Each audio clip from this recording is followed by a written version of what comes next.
Assalamualaikum warahmatullahi wabarakatuh. Perkenalkan, nama saya Natasha Safila dengan PM 243510317. Jadi tujuan banyak video ini adalah untuk memenuhi tugas remedial praktikum probabilitas. Nah, di sini saya sudah ada jawabannya.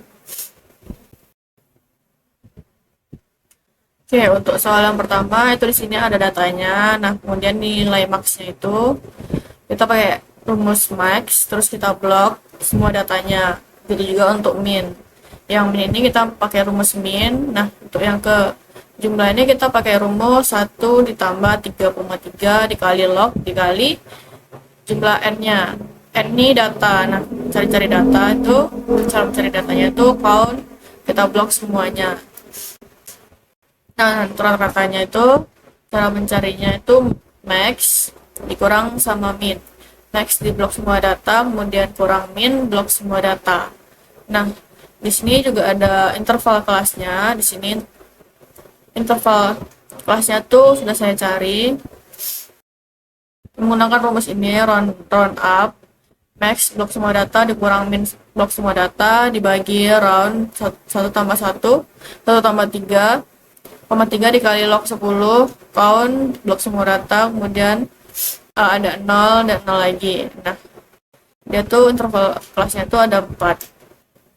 Berarti di sini interval bawahnya tuh ada 65 dan interval atas itu ada 68 dan begitu juga untuk yang ke bawah. Nah, kemudian di sini untuk frekuensinya, cara mencari frekuensi itu dengan rumus frekuensi, kita blok semua datanya, kemudian kita blok interval kelasnya, kita enter, jadilah frekuensinya. Nah, di sini juga kita jumlahkan seluruh jumlah frekuensinya. Di sini kita menggunakan rumus sum. Nah, untuk batas kelas bawah itu tuh tinggal interval kelas bawah tuh dikurang sama 0,5. Nah, setelah itu kita tarik aja ke bawah, kemudian maka akan muncul seluruh untuk batas kelas bawahnya.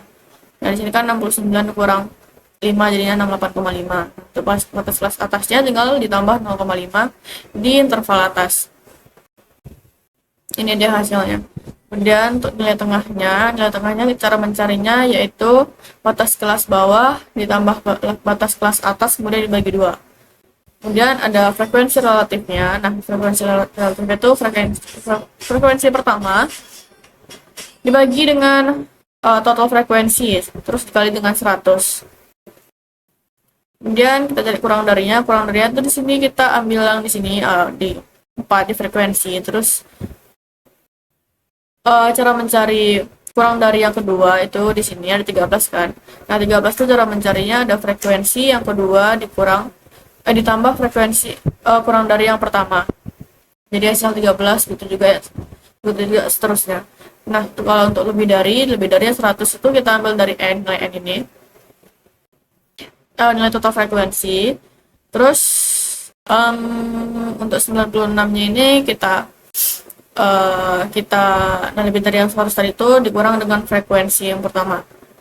Jadi hasilnya 96. Berbeda juga dengan yang di bawahnya. Nah, di sini soal kedua itu ada buat grafik ogive kurang dan lebih dari buat histogram poligon.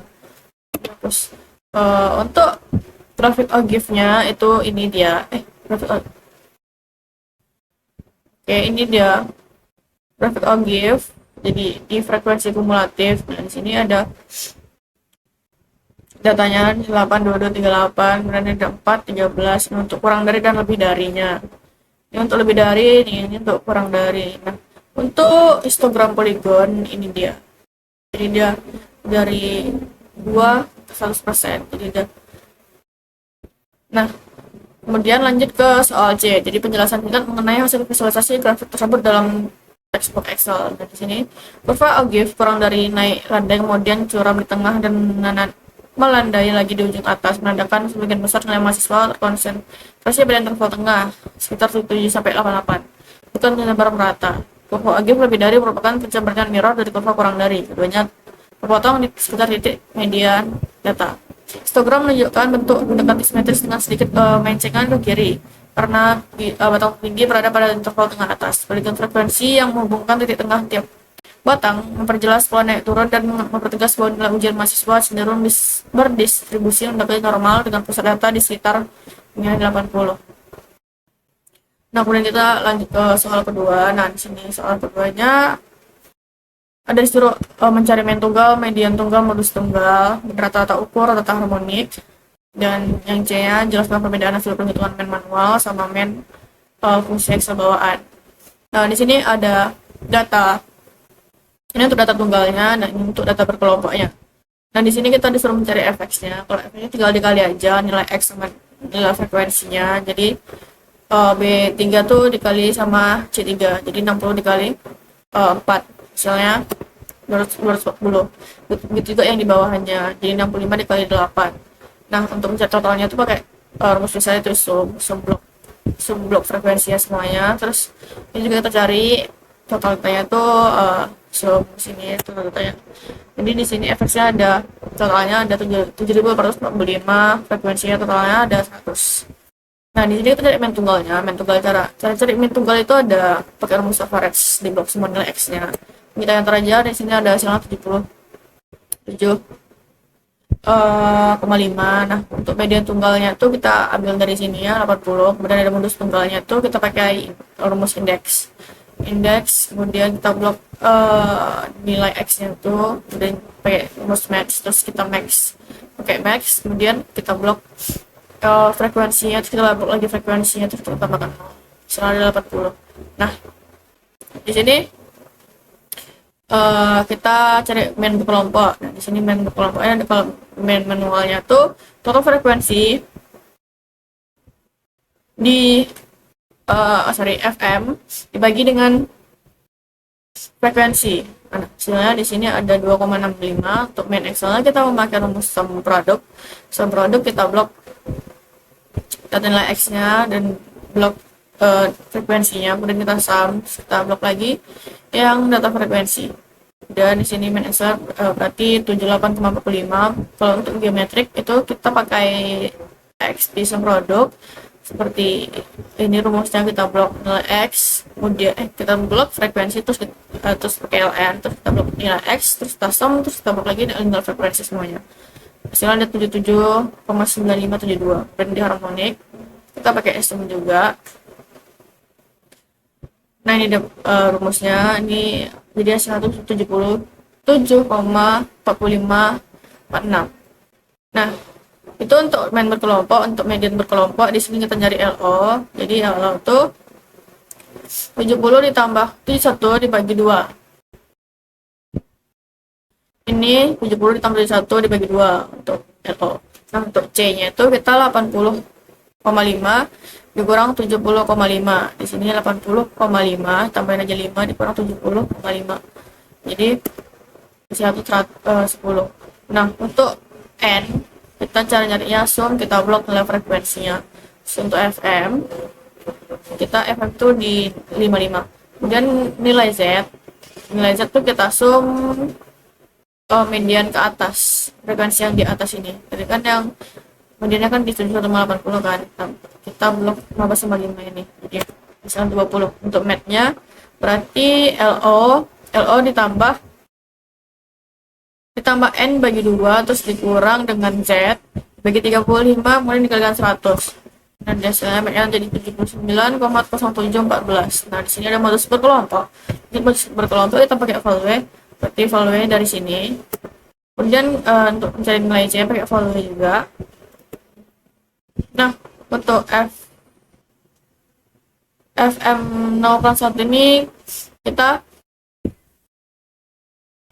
M5 dikurang M4 berarti 35 dikurang 15, hasilnya tuh 20. Kemudian untuk M1 nya tuh M5 dikurang M6 berarti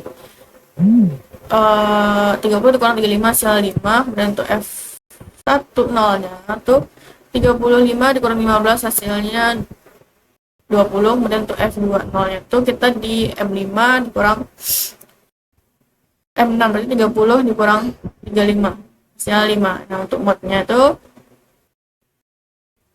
kita ambil rumus value ini, di rumusnya kita blok ini. Pencarian teraja mendapatnya itu di ada 78,5. Nah, di sini mencari rata-rata ukur geometrik mean pada tunggal. Oh, pada data tunggal. Nah, di sini masih ada geomen. Geomen kita blok nilai x-nya semuanya. Nah, untuk rata-rata harmonik pada data tunggalnya kita pakai harmean. Kita blok nilai x semuanya. Dan di sini ada rata-rata hasil dari rata-rata ukur geometrik mean tuh ada di 76,64. 12 rata-rata harmoniknya ada 75,7723. Nah, di sini bisa jelaskan perbedaan hasilnya. Di sini penjelasannya tuh ada mean manual dan mean menggunakan fungsi Excel menghasilkan nilai yang sama, yaitu 77,5. Perbedaannya hanya pada cara menghitung. Dan manual menggunakan rumus, sedangkan Excel menghitung secara otomatis menggunakan fungsi seperti sum produk, sehingga lebih cepat, praktis, dan mengurangi risiko kesalahan perhitungan. Dan di sini kita lanjut ke soal nomor 3, yaitu distribusi prioritas. Nah, di sini ada kasusnya. Kemudian yang ditanyakan ini kasus B dan kasus C. Kemudian ditanyakan ini. Nah, di sini saya sudah kurang ke posisinya, jadi di sini ada 12 menit dari 12 ini, kemudian 0,25, kemudian 4, 74, dan 8. Nah, cara mencari peluang tepat 3 komputer mengalami error itu, di sini kita pakai rumus binom dis. Nah, di sini kan 3. Jadi kita taruh 3 di sini, terus kita blok yang 12 ini, kemudian kita blok yang 0,25, kemudian kita false karena ada error. Oke, jadi hasilnya di 0,2581. Kemudian untuk peluang paling banyak 2 komputer mengalami error, kita pakai rumus binom dis. Nah, di sini karena dia 2, jadi dia di sini 2, kemudian kita blok yang tadi juga, kemudian dia true.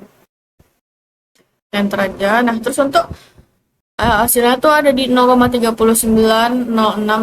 Nah, untuk peluang lebih dari 4 komputer mengalami error, nah di sini kita pakai 1 min binom dis. Dari sini 4, karena dari sini 4, jadi kita tulis 4, dan kita blok yang tadi lagi, terus kita true. Dan di sini hasilnya ada di 0,15764.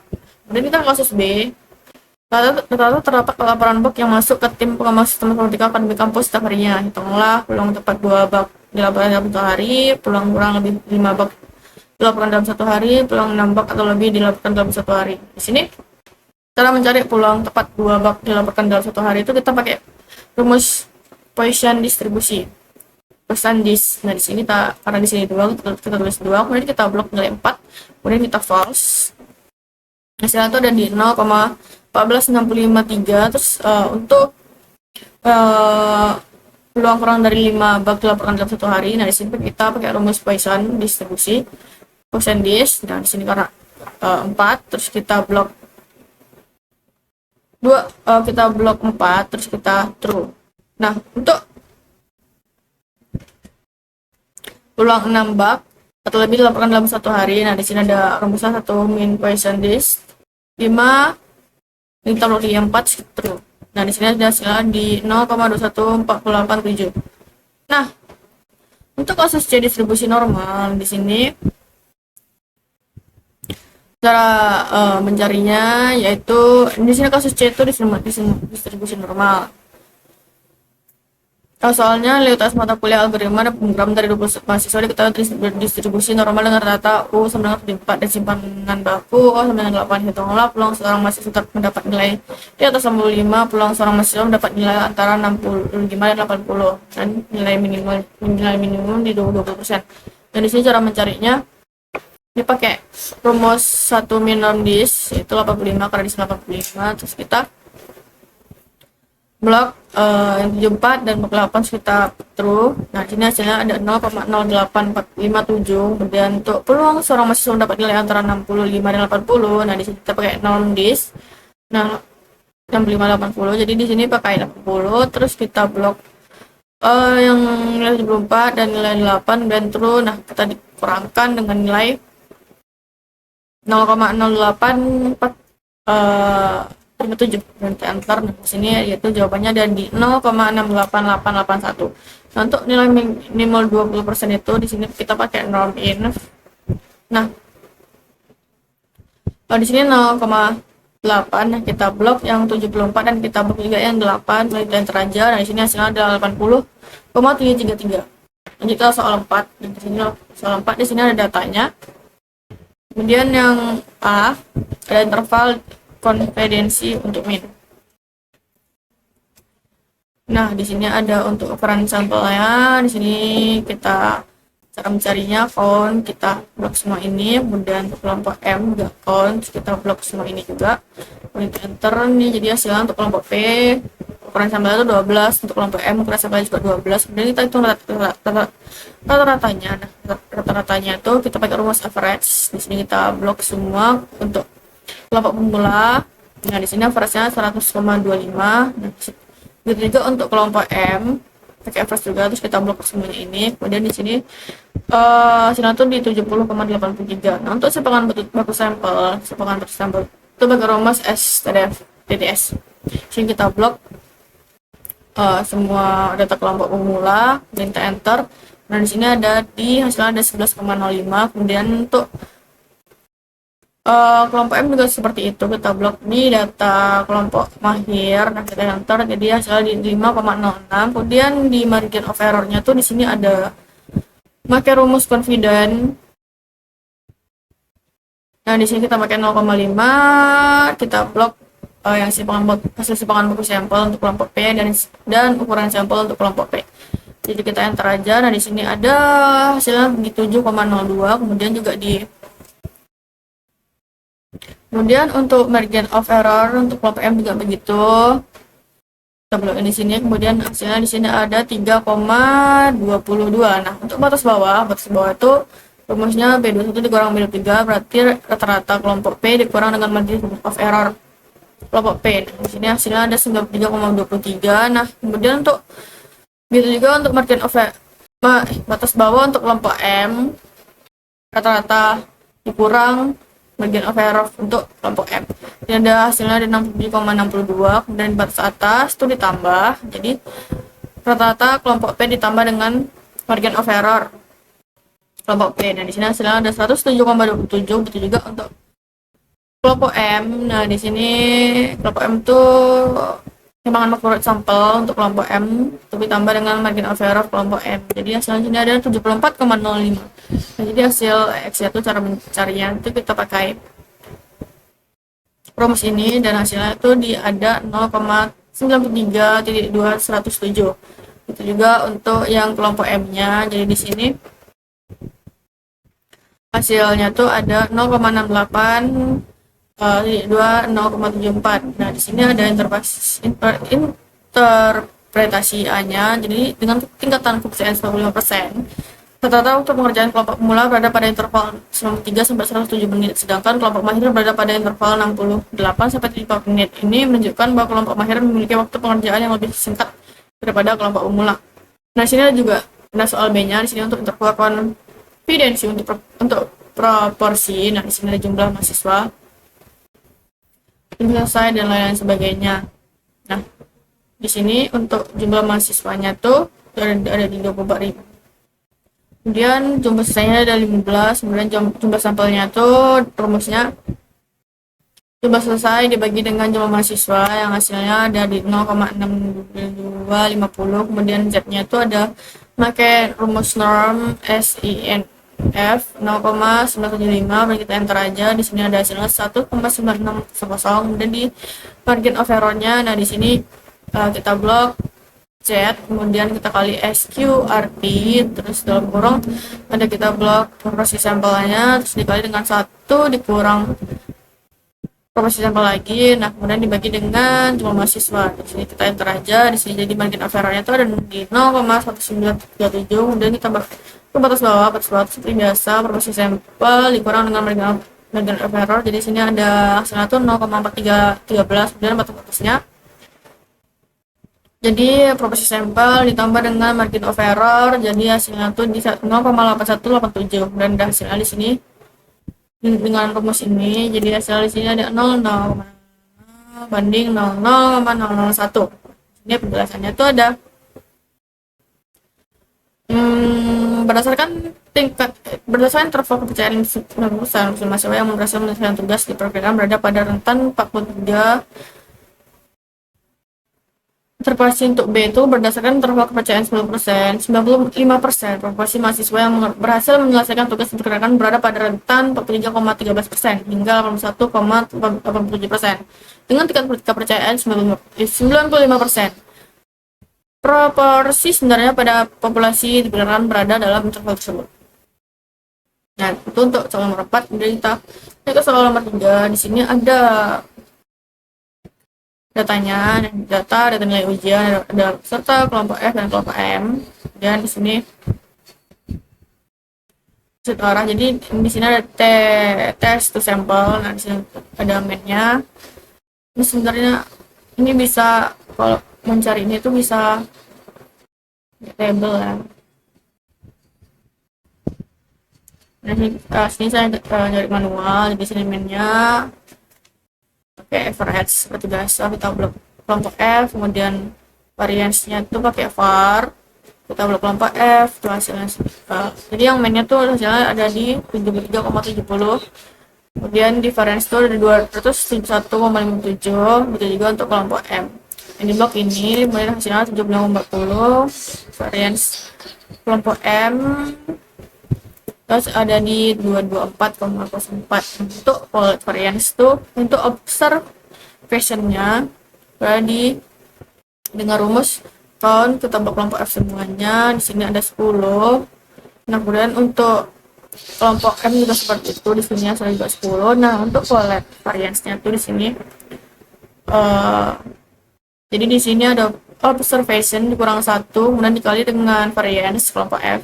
Kemudian ditambah dengan observation kelompok M dikurang 1 kemudian dikali dengan variance, kemudian dibagi dengan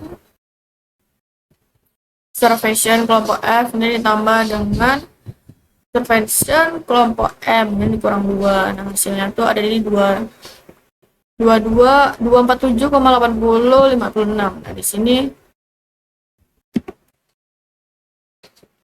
hyperstimulated mean difference itu di sini ada 0. Oke. Lalu kita ke DF-nya tuh jadi kalau DF-nya tuh di observation kelompok F ditambah dengan observation kelompok M dan dikurang 2, jadi hasilnya ada 18. Kemudian untuk startnya main rumusnya, kemudian hasilnya ada min 0,2415. Kemudian di PT1 tailnya di sini ada rumusnya, kemudian ini dia hasilnya di 0,4060. Kemudian di T trigetal one tailnya di sini rumusnya ada pakai T-in 0,5 dibagi dengan DF kelompok F. Nah, di sini hasilnya ada min 1,7341. Kemudian ada PT tutelnya, nah ini rumusnya, kemudian hasilnya di sini 0,8119. Kemudian di T trivial tutelnya di sini rumusnya.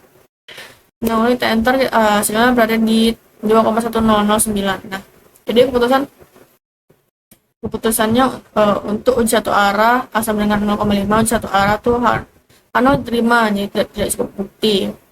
Jadi interpretasi hasilnya itu nilai p-value satu arah dibandingkan dengan A sama dengan 0,5. Jika p-value kurang dari 0,5 maka 0 ditolak, artinya rata-rata nilai ujian kelompok flashcard F secara signifikan lebih rendah dibandingkan kelompok min map M, sehingga metode belajar min map terbukti memberikan skor ujian yang lebih tinggi. Sebaliknya, jika p-value lebih besar atau sama dengan 0,5 maka H0 diterima, artinya belum cukup bukti statistik bahwa metode min map menghasilkan skor lebih tinggi dibandingkan flashcard pada tingkat kepercayaan 90%. Keputusan aktual mengikuti hasil perhitungan pada sel di atas. Nah, di sini yang kedua, nomor 5 yang kedua itu ada data nilai kelas A versus kelas B. Nah, di sini ada nomornya sampai 40, kemudian datanya untuk kelas A, kemudian juga data untuk kelas B. Nah, di sini ANOVA single factor replication output data analysis. Nah, di sini ada grupnya, di sini count-nya 40. Jumlah datanya 40 untuk kelas A dan kelas B juga 40.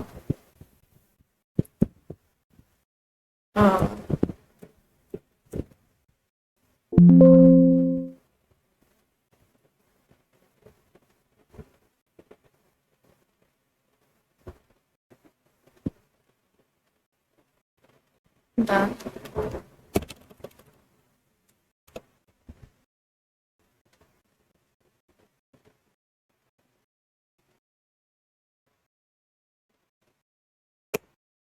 Nah, sini untuk sum kelas A itu ada di 29,53, untuk kelas B itu ada 30,76, ini di rumusnya pakai sums, di average-nya itu ada di 73,83. Ini untuk di blok aja, untuk kelas A dan untuk kelas B data-datanya. Dan juga untuk average kelas B itu ada di 76,90, kemudian di variansinya itu ada di 27,84 pakai rumus VAR. Kemudian di kelas B itu ada 172,25 pakai rumus VAR juga. Yang di blok tuh kelas B tergantung kelasnya. Nah, kemudian di ANOVA sort of variation, di sini ada between groups SS. Ini rumusnya. Nah, misalnya segitu. Kemudian di between groups, kemudian totalnya between groups, ini rumusnya center berada di 1560 dan totalnya tuh di sini ada 15. Tinggal ditambah aja, terus ada totalnya ada 15.792,4875. Kemudian DF-nya itu ada 1, kemudian within group-nya untuk DF itu ada, ini rumusnya biar ada di 78, untuk totalnya tuh ada di 79, 84 tambah 199. Di sini ada MS-nya. Misalnya di rumusnya di sini 100 ada 189,1125, kemudian within group untuk MS itu dia ada 200,0433. Nah, untuk F di between group-nya itu kemudian rumusnya dia hasilnya ada di 0,9454. Kalau di p-value itu berarti sebagai rumus F di RT. Nah, di rumusnya kemudian hasilnya ada di 0,3339, terus ada di F itu ini rumusnya pakai FIN FRT. Nah, hasilnya ada di 33,9635. Jadi keputusannya tuh kalau A sama dengan 0,005, jadi H0 diterima, tidak ada perbedaan rata-rata yang signifikan. Jadi interpretasi hasil ANOVA-nya itu keputusan diambil dengan membandingkan F hitung terhadap F prip atau p-value terhadap A sama dengan 0,5. Jika F hitung lebih besar F prip atau p-value lebih kecil dari 0,05, maka akan ditolak. Yang berarti terdapat perbedaan rata-rata nilai yang signifikan secara statistik antara kelas A dan kelas B. Sebaliknya, jika F hitung lebih kecil sama dengan F prip dalam kurung p-value lebih besar sama dengan 0,05, maka H0 diterima. Artinya tidak terdapat cukup bukti bahwa rata-rata nilai kedua kelas berbeda secara signifikan. Karena ANOVA single factor dengan dua kelompok setara secara matematis dengan uji T2 sampel. Kesimpulan yang diperoleh seharusnya konsisten dengan pendekatan uji T. Kesimpulan aktual mengikuti hasil perhitungan pada tabel di atas. Oke, sekian dari saya. Lebih dan kurang saya mohon maaf. Saya ucapkan wabillahi taufiq wal hidayah. Wassalamualaikum warahmatullahi wabarakatuh.